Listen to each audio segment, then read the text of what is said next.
I assume that everybody wants to keep a dragon as a pet, but it's not really realistic. It costs too much money, they breathe fire, they're gonna burn your house down, it just doesn't make sense. So instead, let's go over the top 5 mini dragons you can actually own that make great pets. My name's Adam, this is Diamond, you're watching Wickens Wicked Reptiles, stick around.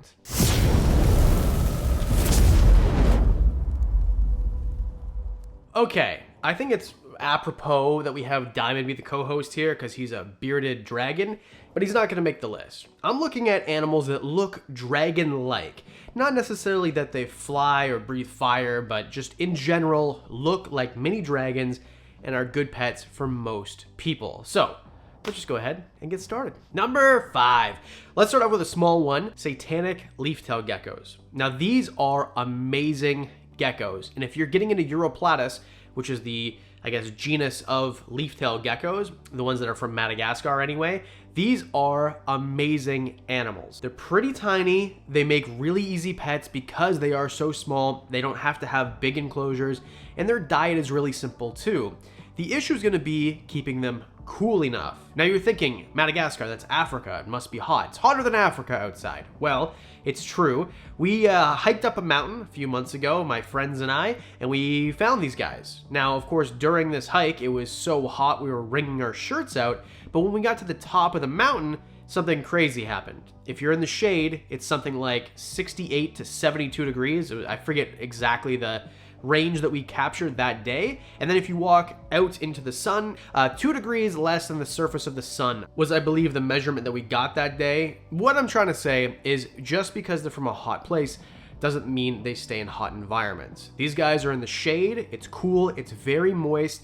We're talking about there were literally land leeches. If you didn't know, there can be leeches that aren't aquatic, and it just has to be moist enough on all the leaves, and we're talking about in rainforests, right? So we're having to pull these leeches off of us, and we're finding these geckos in the same area. So it's very moist, it's pretty cool. They're gonna eat insects, they're not very big, they are nocturnal, so keep that in mind. If you want something that looks like, well, this picture here, which was the photoshopped picture, they photoshopped wings onto it. This isn't real, obviously. This is a Satanic leaf-tailed gecko. So it looks enough like a dragon that it's probably the most iconic fake dragon photo out there. Number 4, I'm gonna break my own rule. This is not the greatest pet for most people. I'm talking about Sailfin Dragons.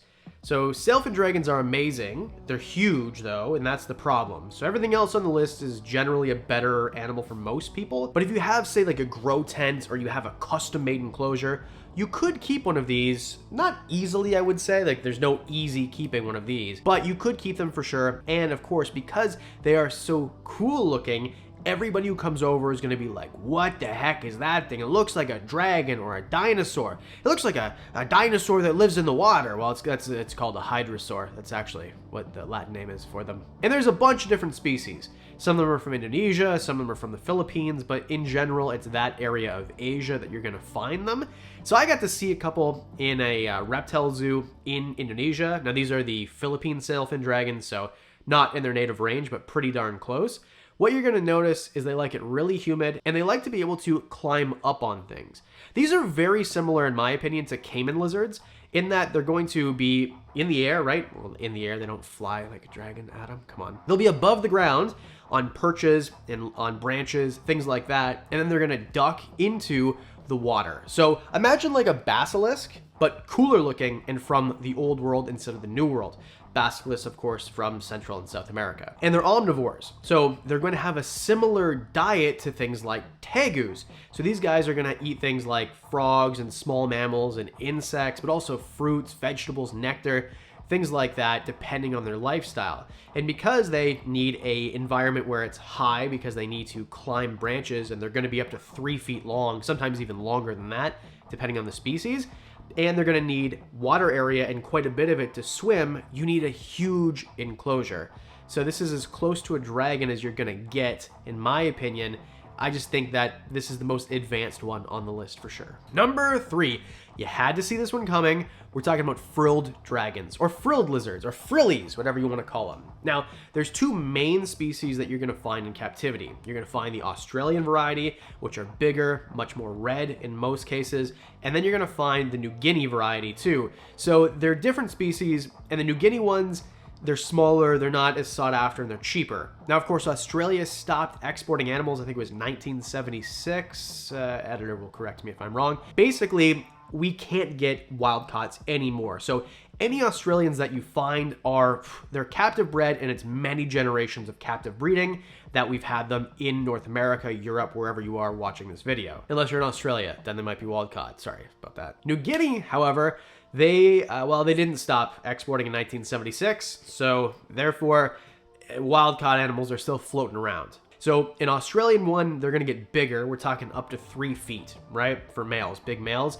So they're gonna get really big. And that's amazing, but they need a big enclosure, because this again is an arboreal animal, but they like it dry. You don't need a water feature, so you're not gonna have to worry too much about, something like the hydrosaur. And they are strictly carnivores, well, mostly insects. So I they can probably take down like a mouse or something like that, but they eat a lot. They like it pretty hot, pretty dry. They have a fast metabolism, and they're gonna need to be eating insects almost daily, even as adults. As babies, every single day, you'll need to feed them. So they need a lot of food, where most reptiles, or a lot of reptiles, you don't really need to feed quite as often. These guys, you're gonna need to feed quite a bit more often. And they have that crazy frill also, which is great, because it's like the dinosaur from Jurassic Park, obviously, which was what it was based on in actuality. So get yourself something that's a little bit high up off the ground. You can make amazing displays for these guys. You don't need it to be super humid.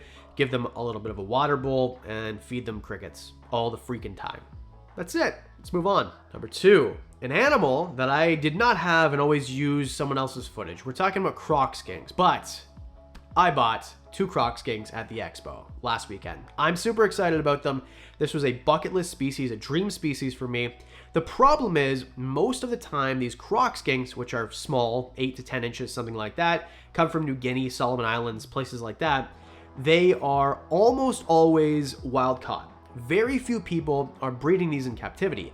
That's why, man, I love Dion from Reptiles for so many reasons, but one of them is that he's really putting his heart, soul, and pocketbook into breeding these animals and making it so that there are captive breeding stock available in Canada. Whether we can export to the US, I have no idea. But either way, that is the idea for me too. I bought a pair. I want to go ahead and reproduce them and make it so that they are available captive bred, because a lot of the ones that come in wild are full of parasites. They don't do well, they die, there's issues, dehydration, whatever. So the 2 that I got one that's captive bred, the tiny one, and then the bigger one is a long-term wild caught. So they've already gone through the parasite issue and went to the vet and the whole thing. So they're good to go. So I'm gonna be able to breed these hopefully in a year or so, a little bit more than a year. But what I love about them is they don't get super big. They look like dragons, but they're tiny dragons. Now these guys eat primarily insects, which is fantastic because it's just an easy diet. They like it pretty moist, they like it humid, and they like it not that hot, which I love also. Being that I live in Canada makes things a little bit easier for me. They do benefit from UVB, which is what I'm offering them. And of course, you can plant their enclosure, but it doesn't have to be super elaborate because they're terrestrial. They're not really going to use a bunch of height.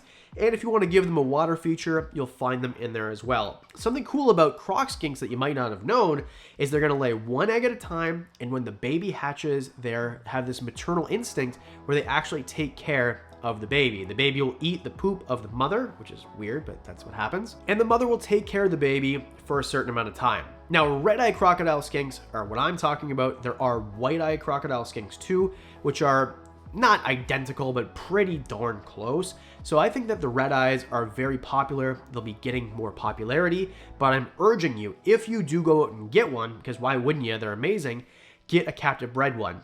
If you get a wild caught one, make sure you take it to the vet immediately. But I would much rather have the market be bolstered for the captive bred rather than giving more reason to bring in wild caught. So buy captive bred. And number 1, we've talked about these on the channel one time before. I'm talking about mountain horn dragons. Now, mountain horn dragons, I thought, whatever, kind of cool, but not really. And then I went to Daffy's Reptiles, and this was in October, and I fell in love. These guys are freaking amazing. Now there's a few different species that are super common. The ones that you're seeing here are the capra, Acanthosora capra, basically. They're the bigger ones. They have big horns. They're much more popular in the hobby. But what I did this weekend is I bought 4 mountain horn dragons, all captive bred, by the way, but mine are Lepidogastr, Acanthosora Lepidogastr, which are smaller, have smaller horns, but I wanted captive bred animals. I did not want wild caught, and the only capras that I could find were wild caught. So these were my second choice, but they do stay smaller, and I can have 4 of them in a 36, 36, 18. Really excited to build it out. Gonna be super fun.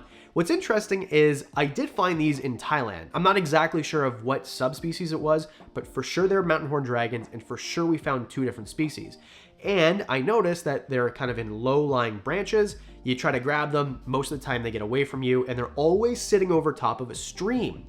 Why a stream and not a puddle or a pond? Well, they can't see standing water, so the water must be moving. Either have a bubbler or like a filter, something so that the water is moving. Semi-arboreal, semi-aquatic. I love these animals. I'm so lucky to have them. I'm gonna feature them on the channel quite a bit, and I can't wait to show you the masterpiece that I'm making for my 4. So there you go. Let me know what you think in the comment section below. While you're there, please hit like and subscribe. What do you think the coolest dragon-looking reptile is? Let me know. And as always, a special thanks to the Patreon supporters. You guys get videos early, extra videos. You guys get to know about trips well in advance, one-on-ones, all that for as little as $1 a month. And that's it, because I do videos twice a week. That means I'll see you in the next one.